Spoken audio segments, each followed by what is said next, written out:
तो क्या प्रोग्राम कल का? कल संडे कहाँ जा रहे हो आवारागर्दी करने तुम लोग? हाँ, कहीं नहीं जा रहे? तो इसे रो क्यों? रो, अच्छी बात है, कहीं नहीं जा रहा तो पढ़ाई करना बैठ के। इसमें रोने का क्या है जो? क्यों स्वाति?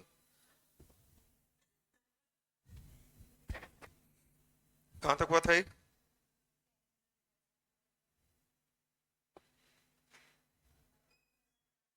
ये कर लिया था अपन ने, है ना? हाँ, तो क्या था? Eligibility criteria. तो क्या क्या देखा था हमने? सबसे पहले तो क्या होना चाहिए बेटा? कोई लाइट बंद हुई क्या? ये इतना खराब कैसे हो गया फिर?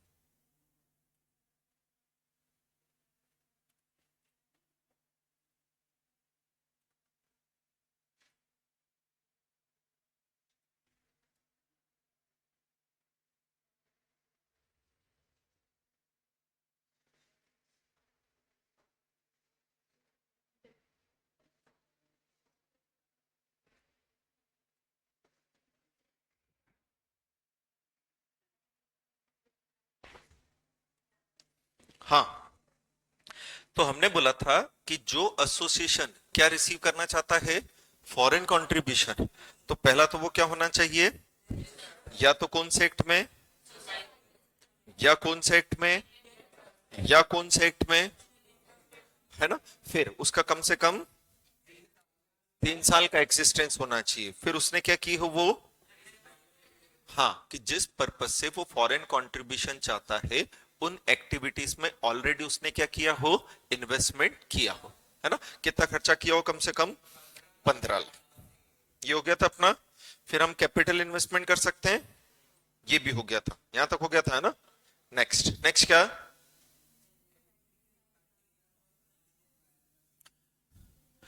अब देखो, अगर हम रजिस्ट्रेशन करवा लेते हैं तो रजिस्ट्रेशन एक स्पेसिफाइड टाइम तक के लिए हो जाता है। तो उस स्पेसिफाइड टाइम तक अगर हमें क्या रिसीव करनी है? फॉरेन कंट्रीब्यूशन, तो हमें बार बार पूछने की जरूरत नहीं है। जैसे 5 साल के लिए अगर हमारे ऑर्गेनाइजेशन का रजिस्ट्रेशन हो गया, तो 5 साल तक हम क्या रिसीव कर सकते हैं? फॉरेन कंट्रीब्यूशन रिसीव कर सकते हैं। बार बार हमें सेंट्रल गवर्नमेंट के पास जाने की जरूरत नहीं है। लेकिन अगर हमारे ऑर्गेनाइजेशन का क्या नहीं है? रजिस्ट्रेशन नहीं है, तो हमें प्रायर परमिशन लगेगी। And prior permission specific purpose से होती है, वन टाइम की होती है, कि भाई इस बार आपको परमिशन दे दी है, आप रिसीव कर लो। नेक्स्ट टाइम आपको फिर करना है, आपको फिर परमिशन लेना आना पड़ेगा। उसके बाद फिर करना है, फिर परमिशन लेना आना पड़ेगा। दोनों में डिफरेंस समझ में आया? कि भाई अगर हम क्या करवा लेते हैं बेटा? रजिस्ट्रेशन, तो रजिस्ट्रेशन तो लॉन्ग टर्म के लिए हो गया, 5 साल के लिए रजिस्ट्रेशन हो गया, तो 5 साल तक हम रिसीव कर सकते हैं, कोई दिक्कत वाली बात नहीं है। लेकिन अगर हम क्या लेते हैं? प्रायर परमिशन, तो प्रायर परमिशन स्पेसिफिक ट्रांजैक्शन की होती है। तो उस ट्रांजैक्शन को करने के लिए आपके पास परमिशन थी, तो बस उसके लिए आपने ले लिया। फिर अगले ट्रांजैक्शन के लिए आपको फिर परमिशन लगेगी, फिर ट्रांजैक्शन करना है आपको फिर परमिशन लगेगी। इस तरह से आपको काम करते रहना पड़ेगा। यह है समझ में अपने को? तो यहां यही बोला है कि भाई या तो आप क्या करवा लो? रजिस्ट्रेशन, जो हमेशा के लिए हो जाएगा, ये एक स्पेसिफाइड टाइम के लिए हो जाएगा। और नहीं तो आप क्या लो हर बार आकर? Prior permission. ठीक है। अब अगर कोई ऑर्गेनाइजेशन प्रायर परमिशन लेने आता है, तो ऐसी सिचुएशन में ये कंडीशन अगर पूरी होती है तो उसे क्या मिलेगी? Prior permission. मैक्सिमम केस में तो हम बोल ही देते हैं कि प्रायर परमिशन नहीं देंगे, आप तो क्या करवा लो? रजिस्ट्रेशन। बट इन केसेस के अंदर क्योंकि रजिस्ट्रेशन पॉसिबल नहीं लग रहा है, तो फिर क्या दे दी जाती है? Prior permission. और प्रायर परमिशन की बेसिस पर सामने वाला क्या रिसीव कर सकता है? फॉरेन कंट्रीब्यूशन रिसीव कर सकता है। क्लियर है? पक्के से आगे बढ़े अपन? चलो देखो, तो क्या बोला है? कोई ऑर्गेनाइजेशन जो कौन सी स्टेज में है? Is not eligible for registration. क्योंकि हमने यही बोला कि यार कम से कम 3 साल का क्या होना चाहिए? एग्जिस्टेंस होना चाहिए। कम से कम 15 लाख का आपने क्या किया हो, खर्चा किया हो। बट अभी हम क्या कर रहे हैं, फॉर्मेशन ही कर रहे हैं। अभी हमारा ऑर्गेनाइजेशन बनकर ही तैयार नहीं हुआ है, हमारी स्टेज ही फॉर्मेशन वाली चल रही है। तो ऐसी सिचुएशन के अंदर फिर हम क्या ले सकते हैं, प्रायर परमिशन ले सकते हैं। क्लियर है, समझ में आया ये? चलो अब देखें, तो बोला है ऐसा ऑर्गेनाइजेशन प्रायर परमिशन लेने के लिए अप्लाई कर सकता है, एंड प्रायर परमिशन दी जाती है receipt of specific amount, specific donor से स्पेसिफिक एक्टिविटीज के लिए। तो जैसे मैंने आपको बोला ना कि रजिस्ट्रेशन करवाया वो तो जनरल हो गया, क्या करवाया आपने, जो रजिस्ट्रेशन, वो तो क्या हो गया, जनरल हो गया। बट आप क्या करवा रहे हो, अगर प्रायर परमिशन ले रहे हो तो वो स्पेसिफिक पर्पस से होती है, स्पेसिफिक अमाउंट की होती है, स्पेसिफिक डोनर की होती है, स्पेसिफिक एक्टिविटी के रिलेशनशिप में होती है। दोनों में डिफरेंस समझ में आ रहा है ना बेटा? चलो अब क्या बोला है कि एसोसिएशन जो प्रायर परमिशन चाहता है उसे ये कंडीशंस कंप्लाई करना पड़ेगी। यार ये कंडीशन कंप्लाई करो, आपको क्या मिल जाएगी, प्रायर परमिशन। आपको जब क्या मिल जाएगी, प्रायर परमिशन, तो फिर आप ये काम कर लेना, कोई दिक्कत वाली बात। ठीक है, करें स्टार्ट अपन। पहला क्या होना चाहिए, वो रजिस्टर्ड है ना, काहे में, या है ना। दूसरा आपके पास क्या होना चाहिए, स्पेसिफिक कमिटमेंट लेटर, किससे, डोनर से।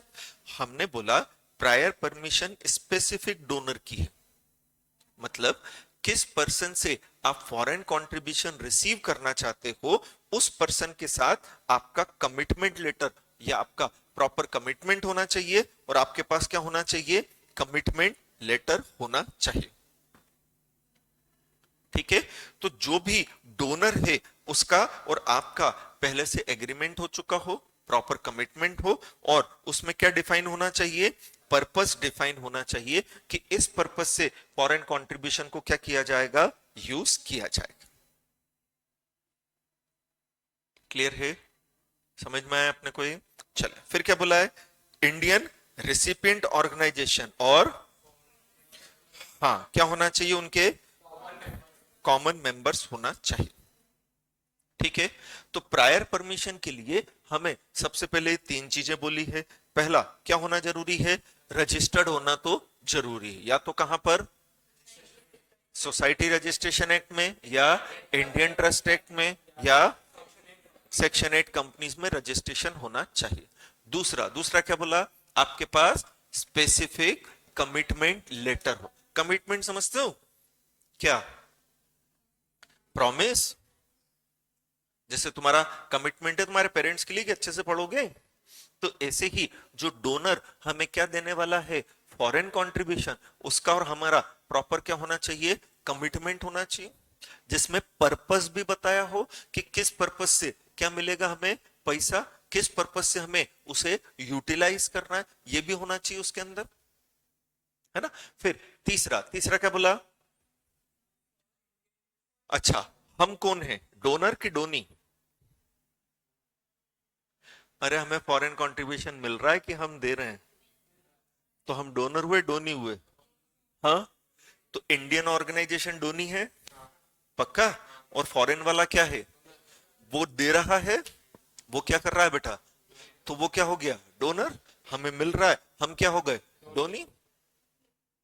तो हमारा ऑर्गेनाइजेशन और उसके ऑर्गेनाइजेशन के मेंबर्स जो हैं वो कैसे होने चाहिए बेटा, कॉमन होना चाहिए, है ना। हमारे ऑर्गेनाइजेशन और उनके ऑर्गेनाइजेशन के मेंबर्स जो हैं वो कैसे होना चाहिए, कॉमन होना चाहिए। पहले तो डोनर डोनी समझ में आया ना। तो हम तो इंडिया वाले हैं, हम तो यहाँ फॉरेन कंट्रीब्यूशन रिसीव कर रहे हैं, तो हम तो क्या कहलाएंगे बेटा, डोनी कहलाएंगे, है ना।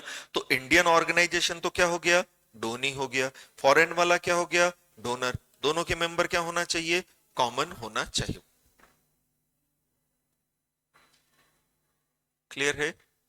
फिर आगे बोला है प्रायर परमिशन के लिए इंडियन रेसिपिएंट ऑर्गेनाइजेशन को ये कंडीशंस भी कंप्लाई करनी है ना। पहला, जो चीफ फंक्शनरी है, सीएफओ है, किसका? इंडियन ऑर्गेनाइजेशन का, वो पार्ट नहीं होना चाहिए किसका? डोनर ऑर्गेनाइजेशन का। जैसे हमारे सीएफओ हैं क्या? Sharma ji. Chief functionary officer कौन है हमारे? शर्मा जी। तो जो फॉरेन ऑर्गेनाइजेशन है, सपोज डोनाल्ड ट्रंप का है, तो हमारे शर्मा जी इसका पार्ट नहीं होना चाहिए। ये बोला आपने को। इंडियन रेसिपिएंट ऑर्गेनाइजेशन मतलब डोनी हो गया। तो डोनी का कौन है? जो चीफ फंक्शनरी है। चीफ फंक्शनरी मतलब मेन कार्यकर्ता है, एक तरह से मैनेजिंग डायरेक्टर टाइप का है ना? तो वो क्या नहीं होना चाहिए बेटा? डोनर के साथ कनेक्टेड नहीं होना चाहिए। वो डोनर ऑर्गेनाइजेशन का क्या नहीं होना चाहिए? पार्ट नहीं होना चाहिए। समझ में आया ये? बोल के बताओ चलो फटाफट से, क्या बोला?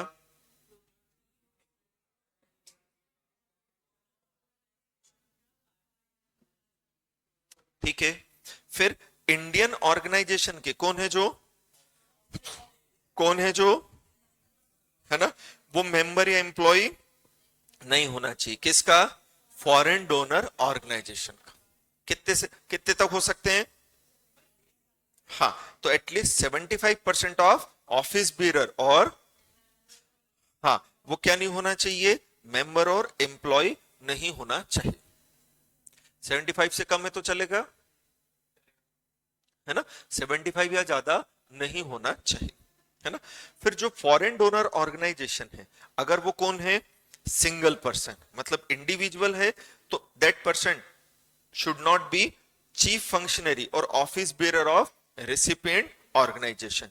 जैसे डोनाल्ड ट्रंप है, वो अकेला ही अगर क्या दे रहा है आपको? कंट्रीब्यूशन दे रहा है, तो ऐसी सिचुएशन के अंदर वो डोनाल्ड ट्रंप जो है वो हमारे ऑर्गेनाइजेशन का क्या नहीं होना चाहिए? चीफ फंक्शनरी नहीं होना चाहिए। और अगर सिंगल फॉरेन डोनर है, तो कम से कम 75% जो है क्या? ऑफिस बेरर, वो फैमिली मेंबर भी नहीं होना चाहिए या क्लोज रिलेटिव भी नहीं होना चाहिए किसके? डोनर के। चलो पहला पॉइंट बोलो फटाफट से, क्या बोला था? हाँ वेरी गुड। हाँ, फिर क्या?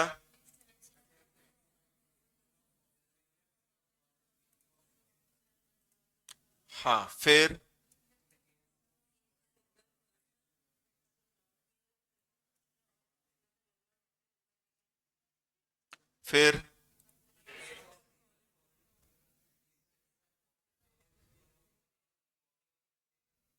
चल नेक्स्ट, नेक्स्ट क्या दिया है?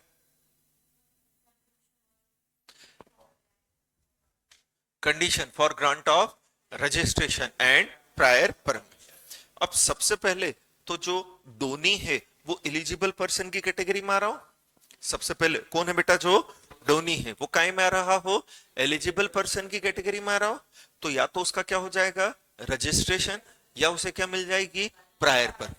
अब अगर वो एलिजिबल है, अगर वो क्या है बेटा, तो फर्दर उसे ये कंडीशंस कंप्लाई करना पड़ेगा। ठीक है, अभी तो हमने केवल क्या चेक किया है कि ऑर्गेनाइजेशन एलिजिबल की कैटेगरी में आ रहा है। अब फर्दर हमें क्या करना पड़ेगी? ये कंडीशंस कंप्लाई करना पड़ेगी। क्लियर है? हेडिंग समझ में आ रहा है? वापस से बोलो, क्या हेडिंग है? Conditions for grant of registration and prior permission. मतलब जब गवर्नमेंट क्या देने जाएगी? रजिस्ट्रेशन। जब गवर्नमेंट क्या देना चाहती है? Prior permission. तो फिर ये कंडीशंस कंप्लाई करना पड़ेगी, है ना? चले देखें। तो सबसे पहले बोला है जो पर्सन क्या दे रहा है? काहे की, या काहे की वो ये कंडीशंस कंप्लाई करे। पहला, वो कैसा पर्सन नहीं होना चाहिए? फिक्टिशियस या बेनामी मतलब? हाँ वेरी गुड। इमेजिनरी पर्सन ना हो, रियल पर्सन होना चाहिए। ऐसा ना हो कि शर्मा जी फॉरेन कंट्रीब्यूशन लेना चाहते हैं और उन्होंने ए के नाम से अप्लाई कर दिया, जबकि वो एक्चुअली ए है ही नहीं, तो वो क्या हो जाएगा? Fictitious person. बेनामी ट्रांजैक्शन, कि हम किसी दूसरे के नाम से काम कर रहे हैं, दूसरे के बिहाफ पे काम कर रहे हैं, वो नहीं होना चाहिए। दूसरा दूसरा क्या? कि जो पर्सन क्या दे रहा है बेटा? वेरी गुड, काहे के लिए?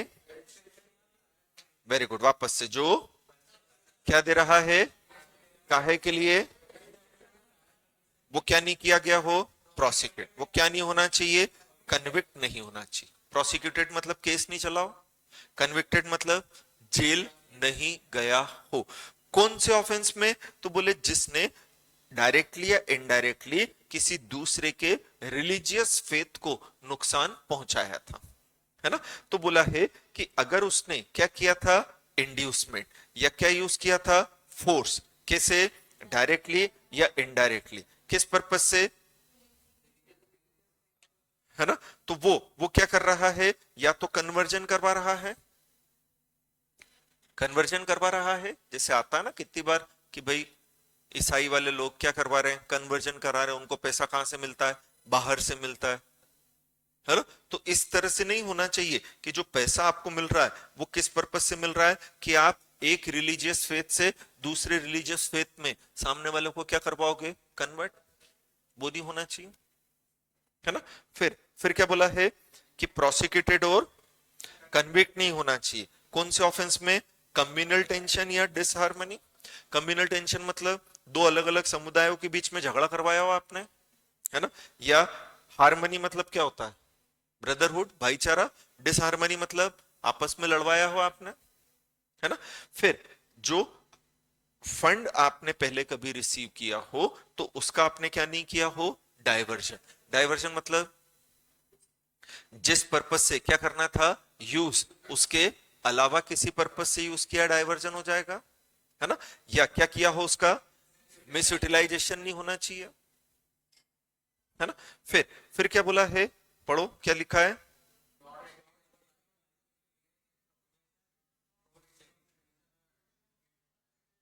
हाँ क्या मतलब हुआ, सेडिशन मतलब, हाँ वेरी गुड, देशद्रोह।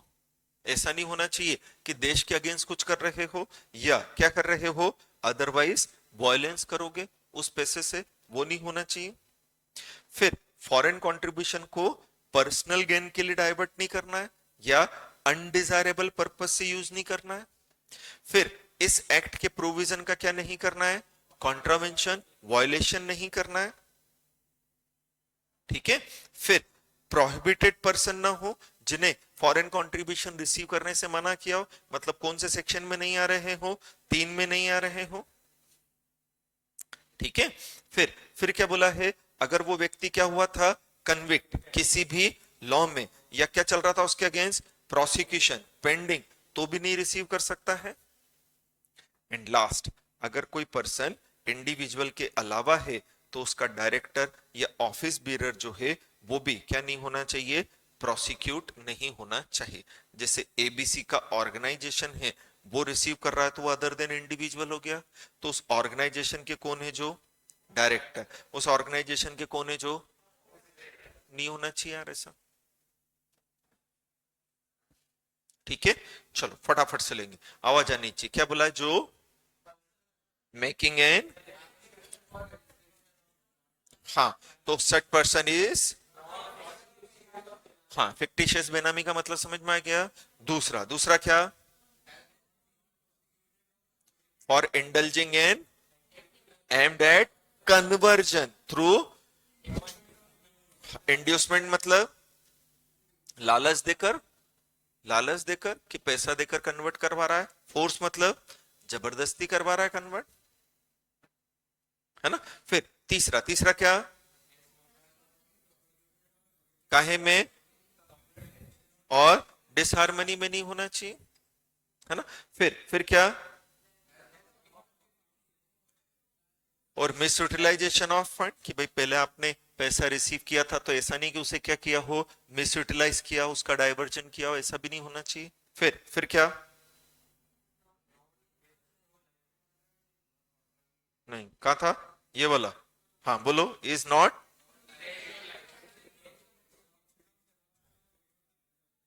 है ना। सेडिशन मतलब समझ में आता ना, देशद्रोह। या दूसरा क्या, हाँ, एडवोकेट मतलब बढ़ावा देना, सलाह देना उसकी, एडवोकेसी होती ना, हाँ। फिर क्या, फॉर अनडिजायरेबल पर्पस से नहीं होना चाहिए, है ना। फिर क्या, एक्ट का प्रोविजन का वायलेशन नहीं किया हो, वेरी गुड। फिर हाँ मतलब प्रोहिबिटेड पर्सन, अरे मतलब तो समझाओ, सेक्शन 3 में नहीं आना चाहिए, प्रोहिबिटेड पर्सन नहीं आना चाहिए। ऐसा थोड़ी कि प्रोहिबिटेड पर्सन है तो आके रजिस्ट्रेशन करा लेगा या प्रायर परमिशन ले लेगा तो मिल जाएगा, नहीं मिलेगा। फिर क्या, अगर वो कौन था तो क्या नहीं होना चाहिए किसी भी लॉ में, और अगर वो क्या था तो उसके 9 तो 10 सेम पॉइंट है लगभग, बट डिफरेंस इस चीज का है कि जो एप्लीकेशन दे रहा वो क्या है, तो वो खुद कन्विक्ट ना हुआ हो। बट अगर एप्लीकेशन इंडिविजुअल ने नहीं दी थी, कंपनी या कॉर्पोरेशन ने दी थी, तो उसके डायरेक्टर या ऑफिस बीरर नहीं होना चाहिए। क्या है समझ में अपने को? चलो नेक्स्ट, नेक्स्ट क्या दिया है, तो गवर्नमेंट ये भी चेक करती है कि जो फॉरेन कंट्रीब्यूशन रिसीव किया जा रहा है, गवर्नमेंट ये भी चेक करती है कि जो फॉरेन कंट्रीब्यूशन क्या किया जा रहा है, रिसीव किया जा रहा है, उससे ये काम तो नहीं होगा, मतलब वो देश की एकता और अखंडता के अगेंस्ट नहीं होना चाहिए। फॉरेन कंट्रीब्यूशन को यूज न करो, क्या करने के लिए, अफेक्ट करने के लिए, वो भी कैसे, प्रीजुडिशियली। किस चीज को, sovereignty and integrity of India, देश की एकता और अखंडता के विरुद्ध। अरे ये वर्ड नहीं सुना क्या कभी, कॉन्स्टिट्यूशन में पढ़ा होगा ना, क्या, सोवरेनिटी एंड, हाँ फिर देश की स्ट्रेटेजिक, साइंटिफिक और उसके अगेंस्ट नहीं होना चाहिए। फिर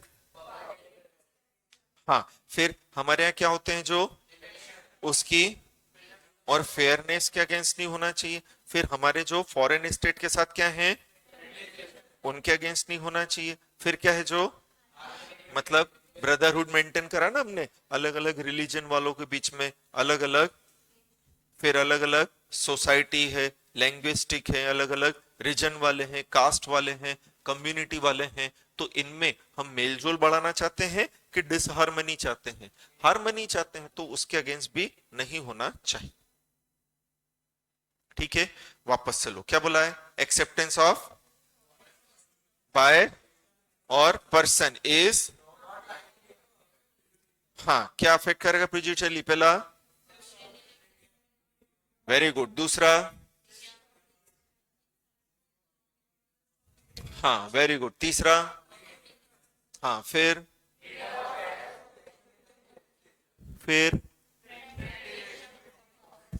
फिर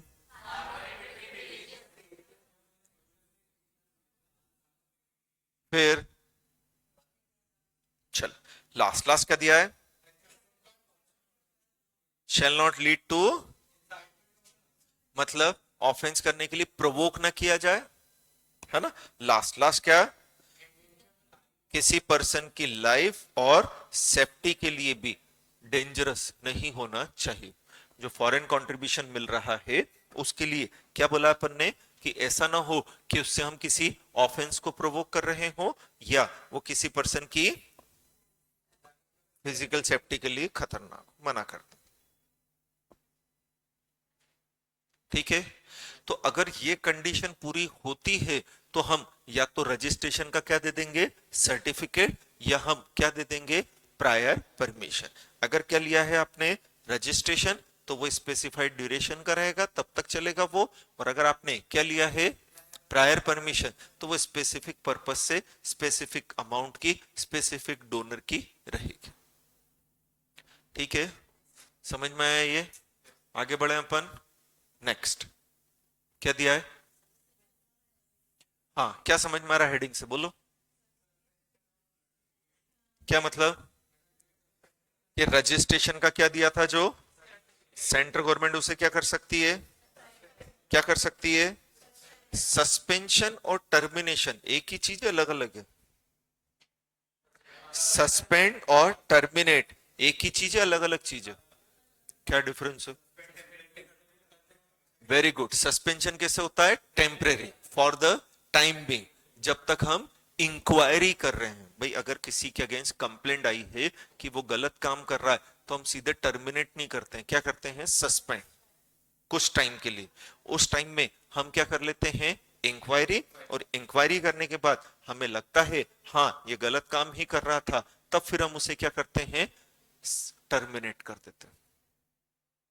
तो सस्पेंशन टेम्परेरी होता है, टर्मिनेशन परमानेंट होता है।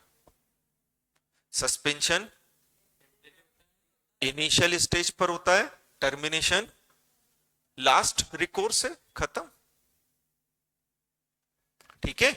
तो अब जैसे हमें कंप्लेंट मिलती है, हमें इंफॉर्मेशन मिलती है कि यार भैया वो जो ऑर्गेनाइजेशन है ना भैया, वो क्या कर रहा है, एक्ट के प्रोविजन के अगेंस्ट काम कर रहा है, कंडीशंस का क्या कर रहा है, वायोलेशन कर रहा है। ऐसी कंप्लेंट वम्प्लेंट मिल गई ना, तो हम पहले क्या करेंगे, इंक्वायरी। और जब तक हम क्या कर रहे हैं, तो उसे फॉरेन कंट्रीब्यूशन थोड़ी रिसीव करने देंगे तब तक हम, जब तक हम इंक्वायरी कर रहे हैं। तो हम टेम्परेली उसका रजिस्ट्रेशन क्या कर देंगे, सस्पेंड। कितने टाइम के लिए, 180 दिन के लिए, है ना। तो बोल दिया है, स्टार्ट करते हैं। पहला, पावर किसके पास है बेटा, सेंट्रल गवर्नमेंट के पास। पावर किसके पास है, सेंट्रल गवर्नमेंट के पास क्या है, रीजंस, जिन्हें वो राइटिंग में रिकॉर्ड करेगा, और उन रीजन के बेसिस पर वो क्या है, सेटिस्फाइड। सेंट्रल गवर्नमेंट के पास क्या है, जो उन रीजंस के बेसिस पर वो क्या है, क्या सेटिस्फाइड है कि भाई अभी ये मैटर पेंडिंग चल रहा है कि भाई हम सामने वाले का सर्टिफिकेट क्या कर दें, कैंसिल। कैंसिल कर दें मतलब टर्मिनेट कर दें। किन ग्राउंड्स पर, किन ग्राउंड्स पर, कैंसिलेशन मतलब टर्मिनेशन। तो हमें लग रहा है कि हम क्या कर दें, कैंसिल ही कर दें, टर्मिनेट ही कर दें, क्योंकि कौन से ग्राउंड मौजूद हैं, वेरी गुड, कौन से ग्राउंड मौजूद हैं। लेकिन उसके पहले हमें इंक्वायरी करना पड़ेगी ना, कि नहीं करना पड़ेगी। तो बस हम वही कर रहे हैं कि pending consideration of question of cancelling the certificate on the grounds mention under section 14, कि अभी ये मैटर क्या चल रहा है, हाँ हम क्या कर रहे हैं, इंक्वायरी, कि भाई कैंसिल करें या नहीं करें। तब अगर गवर्नमेंट को लगता है ऐसा करना जरूरी है, तो हम सर्टिफिकेट को टेम्परेली क्या कर देंगे, सस्पेंड। कितने टाइम के लिए, 180 दिन के लिए। कितने टाइम के लिए, या फर्दर पीरियड जो कितने टाइम तक और चलेगा, 180 दिन। तो इनिशियल ड्यूरेशन कितना रहेगा, 180। फिर उसके बाद लगता है कि नहीं और ज्यादा टाइम के लिए करना है, तो हम उसे 180 दिन के लिए और बढ़ा सकते हैं। यह है समझ में, बोलो। तो सेक्शन 14 में क्या होगा, सर्टिफिकेट कैंसिल। बट कैंसिल करने से पहले हम उसे टेम्परेरी क्या करेंगे, सस्पेंड। वापस से बोलो, सेक्शन 14 में क्या होगा, हाँ बट कैंसिल करने से हम उसे सस्पेंड करेंगे। कितने दिन के लिए, अब जब सर्टिफिकेट क्या कर दिया है बेटा, सस्पेंड, तो वो ऑर्गेनाइजेशन नया फॉरेन कंट्रीब्यूशन रिसीव नहीं कर सकता है ना। भले ही सस्पेंशन टाइमिंग है, कुछ समय के लिए है, बट जब तक सस्पेंड कर रखा है, वो व्यक्ति क्या नहीं कर सकता, नया फॉरेन कंट्रीब्यूशन रिसीव नहीं कर सकता। करना है क्या, तो सेंट्रल गवर्नमेंट को अप्लाई कर, सेंट्रल गवर्नमेंट ने परमिशन दे दी तो कर लेना। ठीक है, वो क्या नहीं कर सकता बेटा, नया, हाँ लेकिन अगर उसे करना है तो क्या दे वो, एप्लीकेशन, किसको, सेंट्रल गवर्नमेंट को, और सेंट्रल गवर्नमेंट फिर उसे परमिशन दे सकती है। ठीक है। तो एक तो नया रिसीव नहीं करोगे आप, करना है तो किसकी अप्रूवल लगेगी, और जो पुराना पड़ा है उसे यूटिलाइज नहीं करोगे। जो पुराना पड़ा है ना, अब उसे क्या नहीं करोगे, करना है तो प्रायर परमिशन। जैसे ऑलरेडी 1 लाख रिसीव कर चुके हैं, उसमें से मान लो 80,000 अभी भी पड़ा है और वो यूटिलाइज करना है, और हमारा सर्टिफिकेट क्या हो चुका है, सस्पेंड। तो फिर जब तक गवर्नमेंट की परमिशन न लो, वो बचा हुआ 80,000 यूज नहीं करना। फर्दर 50,000 और आने वाले थे, बोले नहीं लेना है, अभी लेना है तो किसकी अप्रूवल लगेगी, सेंटर अप्रूवल से ले लेना, बाकी नहीं लेना। क्लियर है। नेक्स्ट नेक्स्ट क्या है? चलो, तो अगेन किसके पावर है बेटा? क्या कर सकता है वो? क्या कैंसिल कर सकता है? सर्टिफिकेट। किसका सर्टिफिकेट? उस ऑर्गेनाइजेशन का जिसको हमने रजिस्टर्ड किया था, उस ऑर्गेनाइजेशन का जिसको हमने क्या किया था, उसका सर्टिफिकेट हम क्या कर सकते हैं? कैंसिल कर सकते हैं, अगर ये ग्राउंड्स एग्जिस्ट करते हैं तो। हेडिंग समझ में आ रहा है? बोलो। अगले मंडे से आपके टेस्ट चालू हो जाएंगे। हाँ, ठीक है, शेड्यूल आपको ट्यूसडे तक मिल जाएगा, तो उसके अकॉर्डिंगली स्ट्रिक्टली टेस्ट देना है अपने को। ठीक है, आवाज निकालो, क्योंकि वैसे तुम पढ़ते लिखते दिख नहीं रहे हो मेरे को, और टेस्ट देना वैसे भी जरूरी है। तो अपना टेस्ट शेड्यूल चालू हो जाएगा, अच्छे से टेस्ट दो, तब समझ में आएगा तुम कितना पढ़ रहे हो, कैसे लिख पा रहे हो, कुछ गड़बड़ी हो रही है तो हो रही है, क्या हो रही है, वो सब रहेगा। तो एडवांस में आपको सातों सब्जेक्ट का टेस्ट शेड्यूल मिल जाएगा, हर हफ्ते टेस्ट रहेगा, 2 सब्जेक्ट का कम से कम, तब जाके महीने में सातों सब्जेक्ट अपन कवर कर पाएंगे। बेटा एक बार आप टेस्ट दोगे तब आपको मालूम पड़ेगा कि आपको क्या प्रॉब्लम आ रही है। मैं जब कॉपी चेक करूंगा तो मुझे समझ में आएगा आप क्या मिस्टेक्स कर रहे हो, फिर उसको सुधारने के लिए हाथ के हाथ में भाषण दे दूंगा। समझ रहे हो ना? एक बार खुद से कोशिश करो फर्स्ट टेस्ट के अंदर, फिर उसमें आपने जो मिस्टेक की है और मुझे जो लगता है कि आपको इंप्रूवमेंट करवाना है वो मैं आपको बताऊंगा, तो नेक्स्ट टेस्ट में अपन उसको सुधार लेंगे। पहले एक बार ट्राई तो करें अपन खुद से, है ना? क्योंकि ऐसा तो है नहीं कि अपने को लिखना नहीं आता, लिखना आता है, नहीं आता है। 12th तक लिख के पास हुए हो ना बेटा? प्रॉब्लम लिखने की नहीं है, प्रॉब्लम याद करने की, बिलीव मी। अगर आपको याद है तो क्या आप लिख नहीं सकते हो? लिखने की प्रॉब्लम है ही नहीं। ये बोलना बेकार है कि हमसे सेंटेंस नहीं बनता या हम नहीं लिख पा रहे हैं, वो आप तब नहीं लिख पा रहे हो जब आपको याद नहीं। याद करना में बी अ प्रॉब्लम, लिखना is not a genuine problem. ABCD याद है, लिख सकते हो, कोई दिक्कत नहीं लिखने में। अ अनार का याद है तो नहीं लिख पाओगे। बेसिक चीज में वही बता रहा हूं बेटा, याद करना मेन चीज, लिखना is not a big issue. मेरे ख्याल से तो वो प्रॉब्लम ही नहीं लिखना था। अगर आपको याद है तो आप लिख लोगे। अभी मैंने बोला ना एबीसीडी आपको याद है, आप 25 बार लिख लोगे। अनार का 26 बार लिखोगे तो भी पूरा नहीं लिख सकते, क्योंकि आपको याद ही नहीं। और याद भी है तो हो सकता है उस हिसाब से आपका वो अ नहीं बन रहा हो, आ नहीं बन रहा हो, ई नहीं बन रहा हो, कि लिखा ही नहीं बहुत टाइम से। हाँ, वो आप कहाँ कमी कर रहे हो, जब आप फर्स्ट टेस्ट दोगे उसकी कॉपी चेक करके फिर मैं बताऊंगा आपकी क्या कमी है, कि किस तरह। अच्छा, प्रोफेशनल में भी क्या है? प्रोफेशनल लैंग्वेज मतलब लीगल लैंग्वेज, तो ये लॉ की लैंग्वेज ही तो है। मैं इन्हीं को तो बार बार आपको रिवाइज करने की बोलता हूं, इन्हीं को तो याद करने की बोलता हूं। अब बेटा अगर तेरे को लीगल टर्मिनोलॉजी याद है तो लिख लेगी, बात वही है याद करने की, और किसी चीज का कोई मैटर नहीं। बट टेस्ट दो एक बार अपन और उसको देखते हैं अच्छे से, है ना? बट फर्स्ट टाइम तो दो अपने हिसाब से ही दो। और थोड़ा सा भले ही मैं उसमें बता देता हूं कि अपने को करना यही है कि जो नोट्स के अंदर दिया है उसको 2-2 बार पढ़ो, उसको याद करो, और अपनी लैंग्वेज में लिखो, सेंटेंस खुद का बनाओ, रट के नहीं लिखना। लीगल टर्मिनोलॉजी जितनी क्लास में आपको बताई जा रही है बिल्कुल याद करो, उनको अपने आंसर के अंदर यूज करो। ठीक है, चलो क्या दिया है? हाँ, तो किसके पास राइट है? क्या राइट है? सर्टिफिकेट को क्या कर सकती है? कैंसिल कर सकती है। किसका सर्टिफिकेट? रजिस्ट्रेशन का सर्टिफिकेट। अब बोलोगे ना तब दिमाग। अच्छा, लिखते काहे से हैं? काहे से लिखते हैं? हाँ, बट थॉट्स कहां से आते हैं? बोलते कहां से हैं, बट थॉट्स कहां से आते हैं?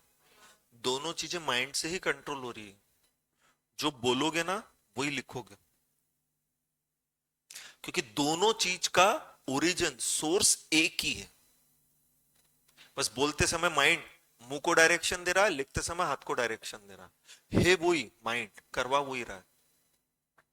तो इसलिए क्लास में भी जैसा बोलोगे बेटा वैसा याद रहेगा, जैसा याद रहेगा वही लिखोगे। आधा अधूरा बोलोगे आधा अधूरा याद रहेगा, वैसा लिखोगे। इसलिए बोलता हूं मैं, पूरा सेंटेंस बनाकर बोला करो।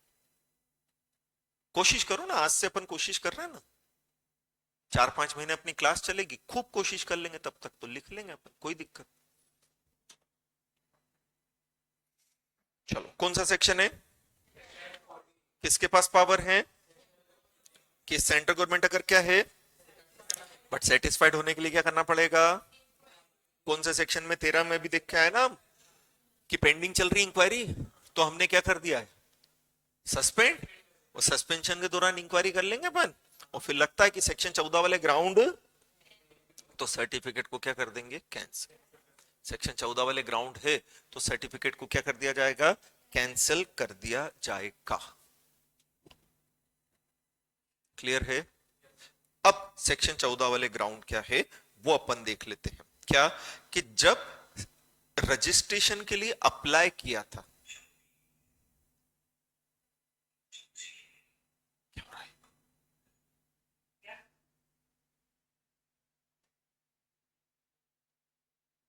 हाँ, तो जब काय के लिए अप्लाई किया था, तुम डर गए भूत है कि भूतनी है? तो जब रजिस्ट्रेशन के लिए अप्लाई किया था तो एप्लीकेशन फॉर्म में इंफॉर्मेशंस दी थी। अरे जब एप्लीकेशन देते हो ना तो उसमें क्या देते हो, वो तुमने झूठी झूठी दी है, बाद में मालूम पड़ा हमें, फॉल्स इंफॉर्मेशन दी है, इनकरेक्ट इंफॉर्मेशन दी है, कंसीलमेंट ऑफ फैक्ट्स किया है। भाई उस समय नहीं मालूम पड़ा, बाद में मालूम पड़ गया, भगा देंगे हम तो। अगर उस समय मालूम पड़ जाता तो देते ही नहीं ना सर्टिफिकेट, है ना। चलो वापस से, क्या बोला है कि जो रजिस्ट्रेशन का सर्टिफिकेट था, सर्टिफिकेट लेते समय जो क्या दिया गया था, स्टेटमेंट, है ना, वो कैसा था, इनकरेक्ट था, या कैसा था, फॉल्स था।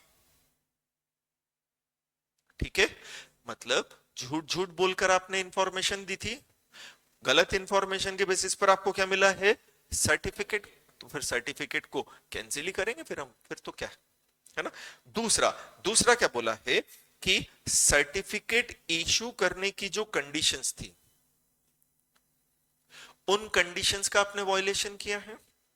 जो टर्म्स एंड कंडीशन लगाकर आपको क्या दिया गया था बेटा, सर्टिफिकेट, आपने उन टर्म्स एंड कंडीशन का क्या किया है, वायलेशन किया। वापस से, जो टर्म्स एंड कंडीशन लगाकर आपको क्या दिया था, सर्टिफिकेट, उसका आपने क्या किया है, वायलेशन किया आपने उसका। इतनी बदतमीजी कर रहे हो आप। या आपने अपना सर्टिफिकेट रिन्यू करवाया, हमने बोला था रजिस्ट्रेशन कितने साल के लिए होता है, 5 साल के लिए। 5 साल बाद हम सर्टिफिकेट को क्या करा लेते हैं, रिन्यू। तो रिन्यूअल करवाते समय भी हमें वापस से सारी इंफॉर्मेशन देना पड़ती है, वो इंफॉर्मेशन आपने गलत दे दी थी यार, है ना। फिर पब्लिक इंटरेस्ट के अगेंस्ट काम कर रहे हो क्या, हाँ तो बोलो। अब बोलोगे नहीं तो याद कहां से होगा, बैठे रहोगे तो थोड़ी कुछ हो जाता मतलब। तो को खंबा भी जमीन पे गड़ा रहता है और पेड़ भी जमीन पे गड़ा रहता है, बट पेड़ हाथ पांव मारता, वो बढ़ जाता है, खंबा कभी बढ़ता है? अरे उसे तो कुत्ता पानी डाल के भी जाता तो भी बढ़ता है क्या, वो नहीं। तो मेहनत तो करनी पड़ेगी, हाथ पांव तो मारने पड़ेंगे, नहीं तो खंबे की तरह खड़े रह जाओगे जिंदगी भर, कुछ नहीं होना है। हाँ, तो क्या बोला हमने, वेरी गुड। फिर सर्टिफिकेट जो दिया गया था उसने क्या किया है, किसका, इस एक्ट के प्रोविजन का, रूल्स का, गवर्नमेंट के ऑर्डर का। चलो वापस चलो, पहला पहला तो क्या बोला है, क्या दिया था, जो क्या लेते समय, हाँ, या तो रजिस्ट्रेशन या रिन्यूअल के टाइम, वो कैसा था, ये फॉल्स था। फिर क्या किया है, किस चीज का, काहे की टर्म्स एंड कंडीशन या रिन्यूअल। फिर किसकी ओपिनियन में, हाँ, आप किसके अगेंस्ट काम कर रहे हो? हाँ, या फिर अगेन क्या किया है? काहे का? किसका? या तो सर्टिफिकेट इशू करने की टर्म्स एंड कंडीशन का वॉयलेशन है या एक्ट का वॉयलेशन। ठीक है। फिर जो एक्टिविटीज आपने बताई थी, जिस एक्टिविटी के पर्पज से आप पैसा रिसीव कर रहे हो, वो एक्टिविटीज आपने बंद कर दी यार। पिछले 2 साल से आप वो काम ही नहीं कर रहे हो। भाई, जिस पर्पज से आपने पैसा मांगा था, जिस पर्पज से आप पैसा ले रहे थे, वो एक्टिविटीज चलाना आपने बंद कर दिया यार। पैसा काम ही नहीं कर रहे हो आप। या आप क्या पढ़े हो? Defunct, inactive, inoperative. सीएसीईटी में डिफंक्ट कंपनी पढ़ी थी, डोरमेंट कंपनी। अरे डोरमेंट वर्ड पढ़ा था। डोरमेंट मतलब क्या होता है? Defunct, inactive, inoperative. Inactive inoperative मतलब तुम्हारी तरह केवल बैठा हुआ है, किसी काम का नहीं है, कुछ काम धाम नहीं कर रहा है। अबे कर रहा है कि नहीं कर रहा है? नहीं कर रहा है। फिर क्या बोला है कि कैंसिल करने से पहले हम सामने वाले को क्या देंगे? हाँ, उसके साथ क्या खेलेंगे? ओबीएच। ओबीएच मतलब, तो ये बेसिक प्रिंसिपल है, हमेशा ध्यान रखो कि अगर किसी व्यक्ति के अगेंस्ट हम क्या ले रहे हैं, कोई डिसीजन, अगर किसी पर्सन के अगेंस्ट हम क्या ले रहे हैं, कोई, तो उस पर्सन को हमेशा क्या दी जाती है? पहले अपॉर्चुनिटी ऑफ बीइंग, मतलब उसे अपनी बात कहने का मौका दिया जाता है, उसे भी सुना जाता है कि तू क्या चाहता है, क्या कहना चाह रहा, उसको सुनते हैं, उसके बाद ही क्या लेते हैं, फिर डिसीजन। ठीक है। और अगर आपने कैंसिल कर दिया तो वो अगले कितने साल तक वापस से रजिस्ट्रेशन के लिए अप्लाई नहीं कर पाए। एक बार अगर कैंसिल हो गया तो कितने साल के लिए निपट जाओगे? अगले 3 साल। अगले 3 साल तक क्या नहीं कर पाओगे? वापस से रजिस्ट्रेशन या परमिशन के लिए अप्लाई नहीं कर पाओगे। हो जाएगा? कर लोगे इसको? नेक्स्ट, कैंसिल तो कौन करेगी? गवर्नमेंट। सरेंडर कौन करेगा? वो ऑर्गेनाइजेशन खुद। मेरे को नहीं चाहिए तेरा सर्टिफिकेट, रख ले, मैं नहीं रिसीव करूंगा, बंद कर रहा हूं मैं तो काम धंधा अपना। नहीं समझे? भाई सरेंडर मतलब क्या होता है? Voluntarily giving something. सरेंडर मतलब क्या होता है बेटा? अपनी इच्छा से कोई चीज दे देना। तो अब वो जो सर्टिफिकेट ऑफ रजिस्ट्रेशन लिया था हमने, सपोज 5 साल के लिए था, साल भर बाद ही हमें लगा कि यार अपन तो नहीं कर रहे हैं कोई भी काम, तो हम खुद ही दे देंगे, बोले रख ले यार, हमें नहीं चाहिए। यह है समझ में? चलो स्टार्ट करो, कौन सा सेक्शन? हाँ, तो सबसे पहले रिक्वेस्ट आनी चाहिए। हम किसको रिक्वेस्ट करेंगे?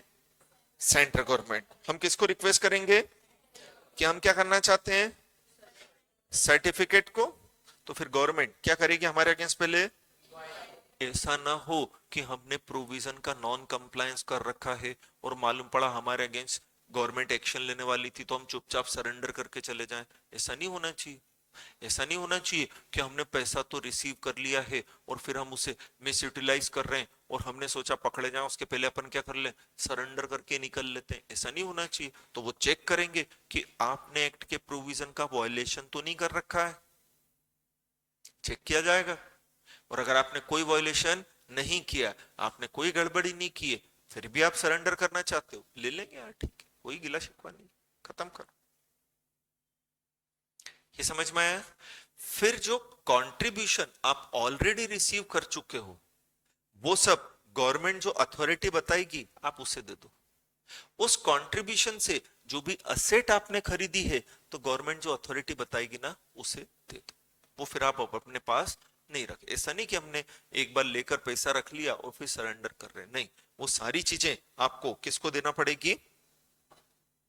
गवर्नमेंट द्वारा बताई गई अथॉरिटी को। हो जाएगा? कर लेंगे। यहां तक याद हो जाना चाहिए। मैं मंडे को पूछूंगा ही, पढ़ाऊंगा बाद में, एक एक से पूछूंगा पहले। अरे तुमने सुना मैंने क्या कहा? चलो मंडे को मिलते हैं, आ जाओ 2 मिनट में।